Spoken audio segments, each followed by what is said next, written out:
So there are a number of dialects. Cases could be a field-based case.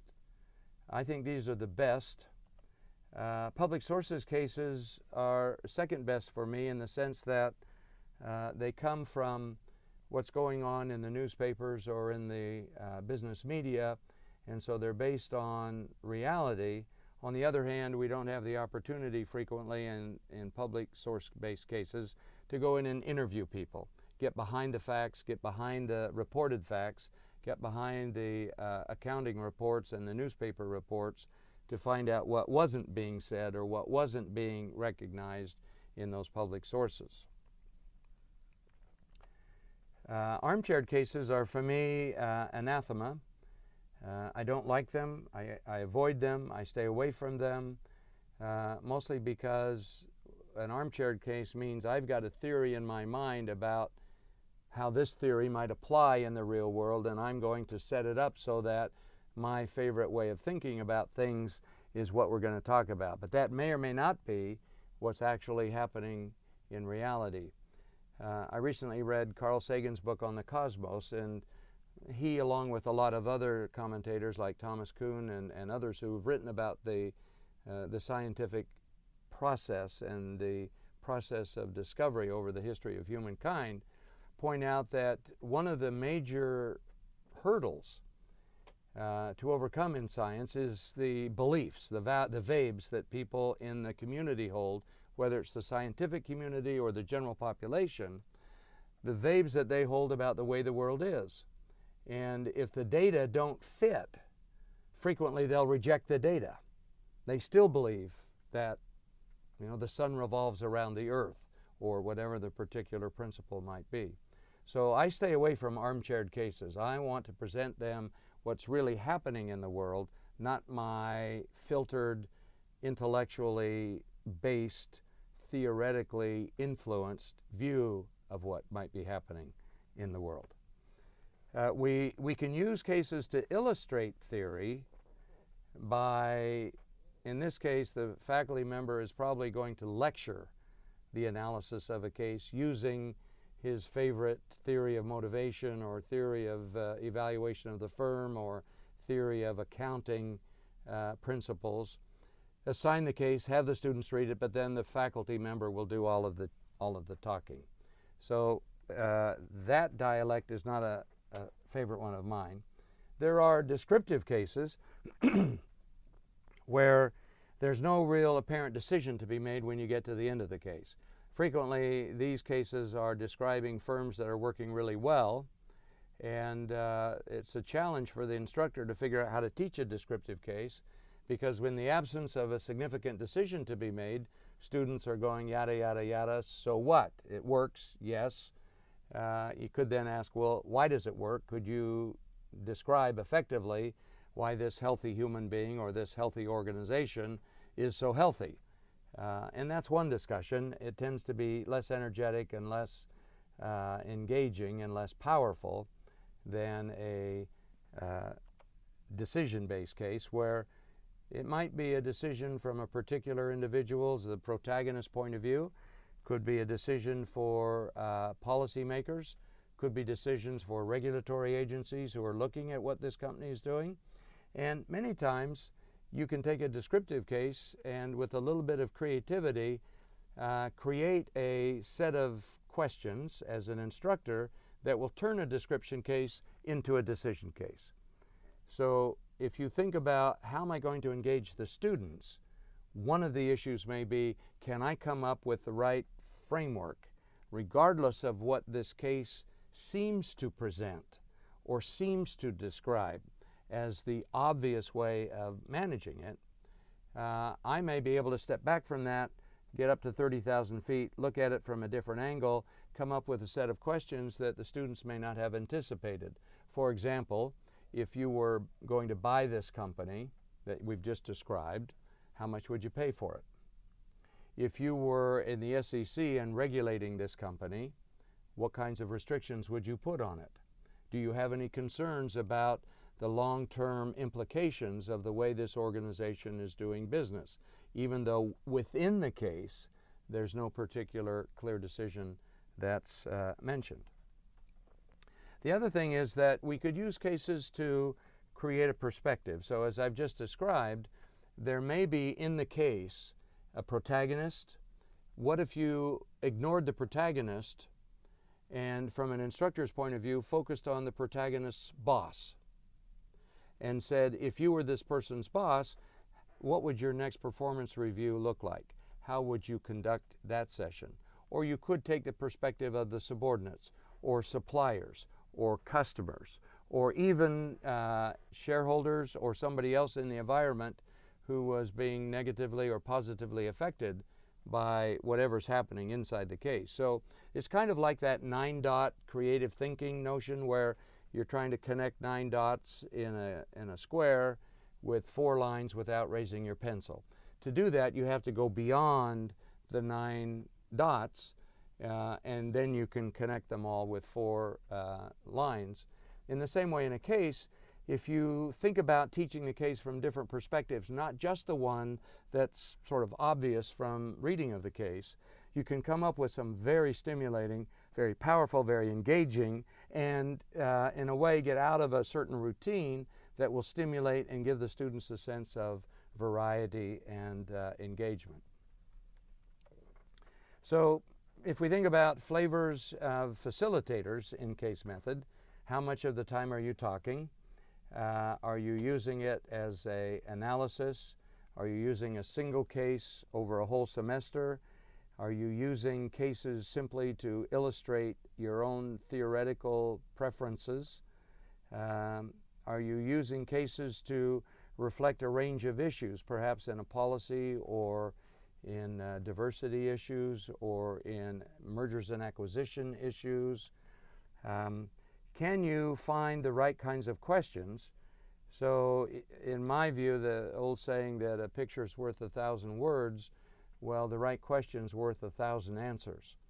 So if I can find for a particular case the right set of 4 or 5 questions that are open-ended, provocative, stimulating, and targeting the focal issues that I want us to be thinking about during the course of the class, I may never have to say another word. That question is so stimulating that it can go on, depending on how students manage themselves, and as you call on people or they call on each other, which is another technique I frequently use. I often will call on people. Sometimes I'll say, Bob, when you're done speaking, would you call on the next person to speak? And then let them do that for 5 or 10 minutes so that they get the experience of, okay, I've made my point. I see who's responding. Some hands have gone up or not, which is another indicator. If hands have gone up, then I call on the next person I want to hear from. And they begin to see, well, okay, am I only calling on people who think like I do? Am I practicing getting a diverse set of opinions on this particular issue? Can I think on my feet to not only try to make my point, but also engage in a back and forth with body language with the other people in the room? It's all really good practice. This facilitates their thinking. It helps them learn to do that on their feet. And it also provides some space for the students to exercise their opinions and express them. Now, as I mentioned earlier, there are some ways that we could structure these classes, the discussion that takes place in them. Here are 2 of the more common ones. The hub and spoke process over here, where the instructor speaks, but all of the student responses are filtered through or go back through the instructor. In what I would call a more attractive and more powerful structure, occasionally we come back to the instructor, but frequently students are debating with each other. So you can see that if you want to get this kind of discussion structure in a classroom, the setting is going to make a difference. If they're sitting at round tables, this is very difficult to do.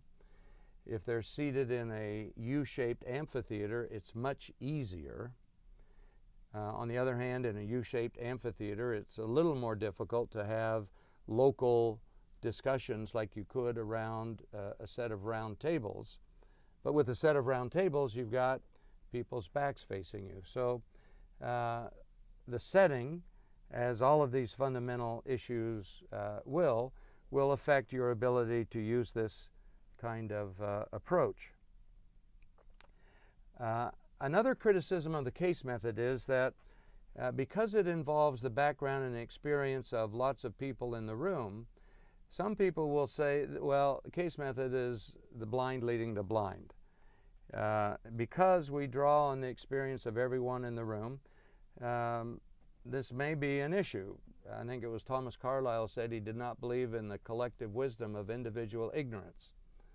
So if you have people who really don't know how to do what's going on, then you have to think about how can I get them to a place where they do understand how to take care. Now, many of my colleagues in, shall we call them the harder disciplines, as they like to say, finance, accounting, operations, where there's much more math involved, much more of a formulaic, or shall we say, generally accepted set of principles for how you analyze a situation. If you have no accountants in the room and you're trying to teach accounting, would you use case method? Well, we do here. We have in our classrooms lots of people who've never had an accounting class before, and we use case method consistently for the last 55 years.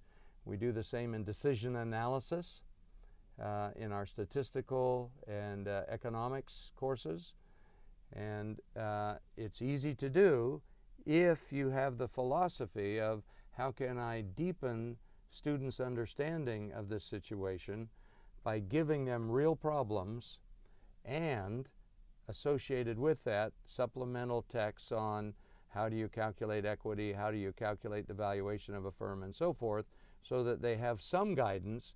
They've read it in advance, and now in class they can practice applying that in a real situation. Case method, though, will also give you a very important channel of understanding what they get and what they don't. In the absence of two-way communication, you don't know if they're understanding or not. You may be covering the material, they may not be getting the material. So this ability to hear what people understand, and we'll talk some more about that as I talk about how to end a class. The principle here is also that discovery learning is deeper than being told learning. So there's a classic article at the Harvard Business School called Why Wisdom Can't Be Told.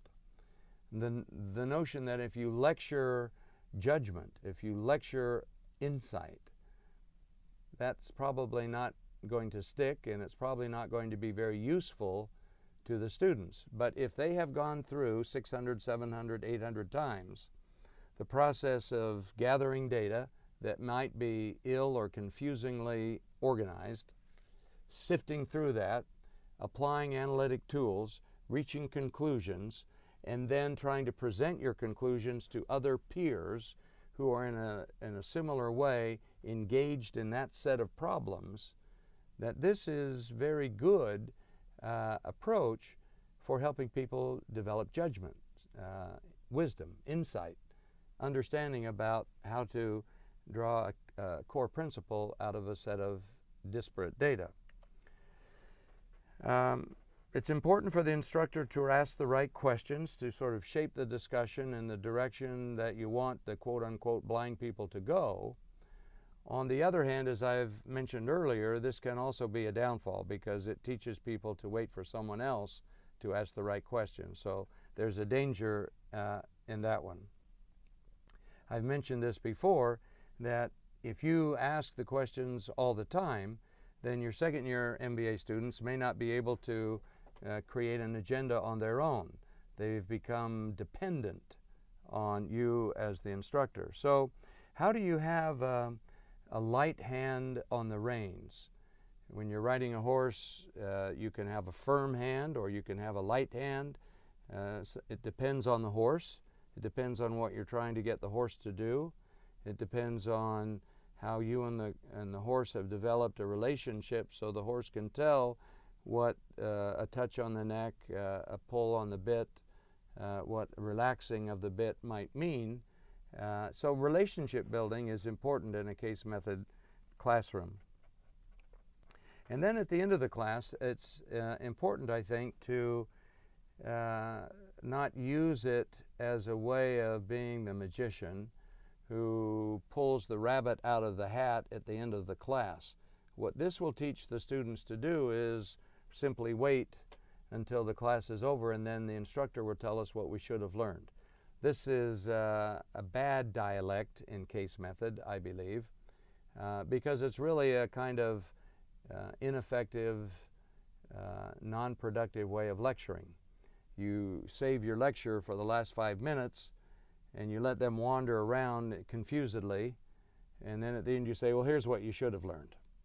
And that approach really undermines case method, and instructors who use that dialect, I think, will be dissatisfied, and their students will be dissatisfied with a case method approach.